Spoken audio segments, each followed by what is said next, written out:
The meaning of life. Are we really just a coincidence? Life, it can feel like a puzzle. And many of us have asked ourselves, why am I here? What is the point of all of this? We search for purpose in our careers, relationships, hobbies, and ambitions. And sometimes we even think that if we just figured it out, we'd finally feel complete. But what if there's no answer? What if we're all just a random collision of circumstances? Let's break it down. The Earth has been spinning for about 4.5 billion years. It was once a wild, fiery place, inhospitable to life. Over time, things cooled down, oceans formed, and eventually life began.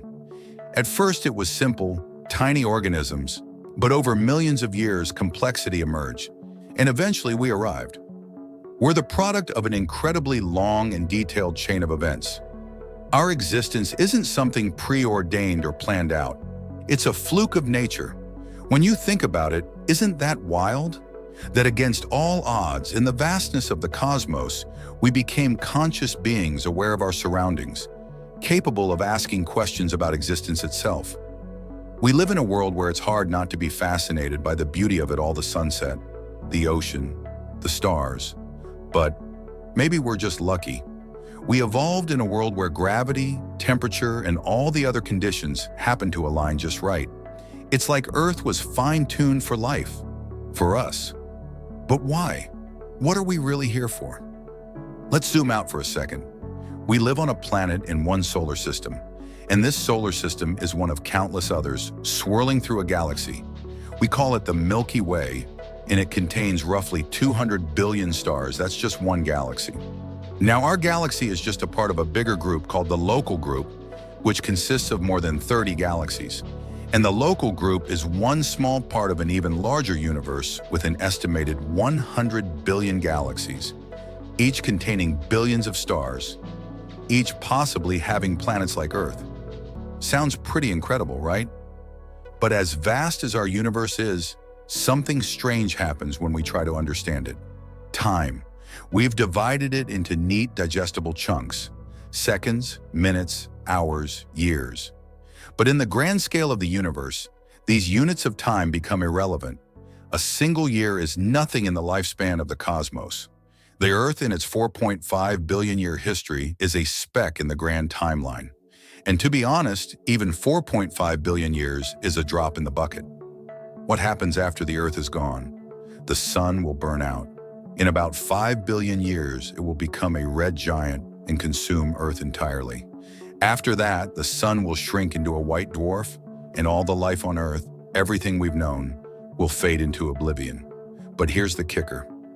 Even after our sun dies, the universe will continue. The cosmos will still be around, but will we? Will anything? The universe won't stop just because we're gone. In fact, in the grand scheme, the fact that we exist right now is a tiny moment of chance, a brief flicker of light in a dark, cold universe. We've built something called time, and it's a construct that helps us make sense of our existence. The fact that we have birth dates, deadlines, schedules, it all creates this illusion that we're in control. We've created a world where everything has a beginning and an end. We mark milestones: first job, first love, first heartbreak, all those firsts that seem to define who we are. But let's think about this for a moment. What if these markers of life don't actually mean anything in the end? We're so focused on measuring time that we forget it's just a human invention, a way to track something that will eventually slip through our fingers. When we stand before the vastness of the universe, time loses its power. It becomes insignificant. What if the universe, as it expands, just keeps going forever, stretching out until stars burn out and galaxies collide, and everything we knew fades into the dark, never to be remembered again? The universe doesn't need us, nor does it care about the life we experience. We're not special in the grand scheme of things. Life is temporary. This idea of purpose, of why we exist, is something that every human being has grappled with at some point. We're all looking for meaning. We invent gods, religions, philosophies.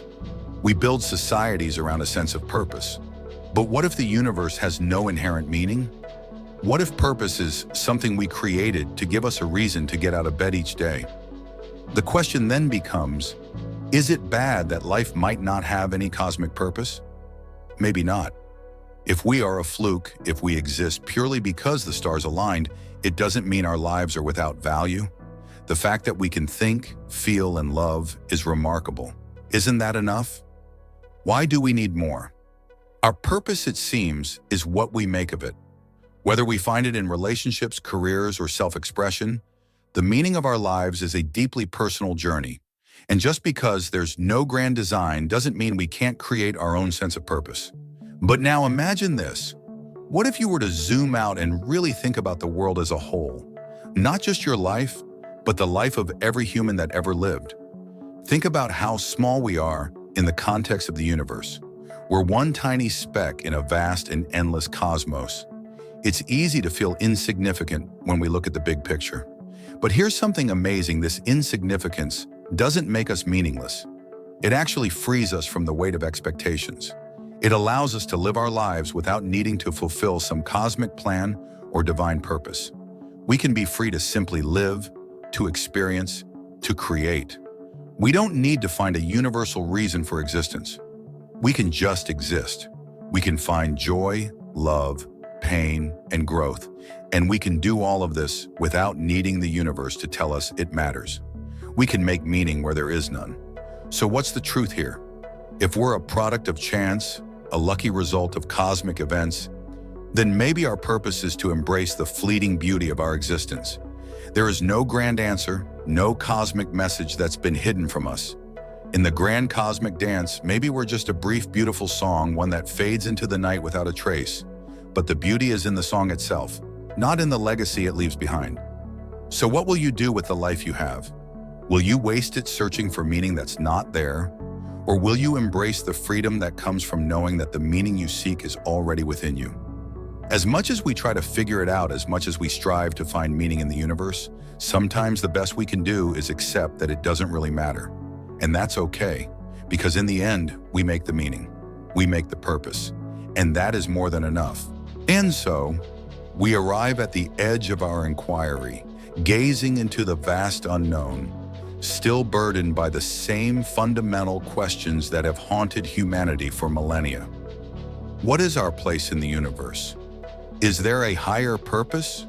Or are we merely cosmic wanderers drifting through an indifferent expanse?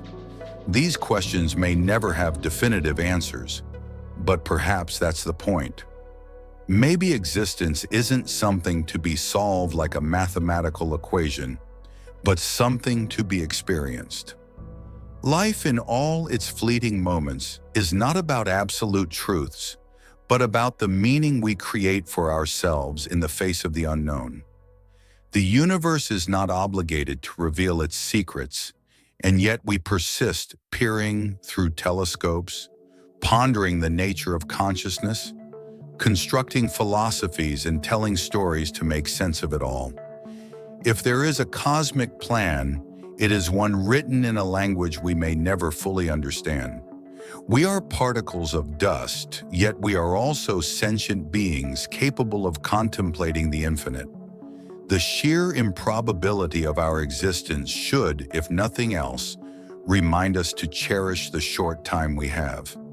Whether life has inherent meaning or not, we are here. We can love, think, create, and explore. Perhaps that alone is enough. The questions that define our existence. Why are we here? What happens after we die? Are unlikely to be answered in our lifetime, or even in the lifetime of our species. But that does not render the search for meaning futile. In fact, it may be the very thing that makes us human. To question, to seek, to wonder, these are the echoes of consciousness reaching out into the void, hoping for a reply. So as we stand at the crossroads of knowledge and mystery, let us not be paralyzed by the enormity of the unknown. Instead, let us embrace it. The journey itself is the answer, the act of searching, the act of wondering, the act of existing. And maybe, just maybe, that's all we ever needed.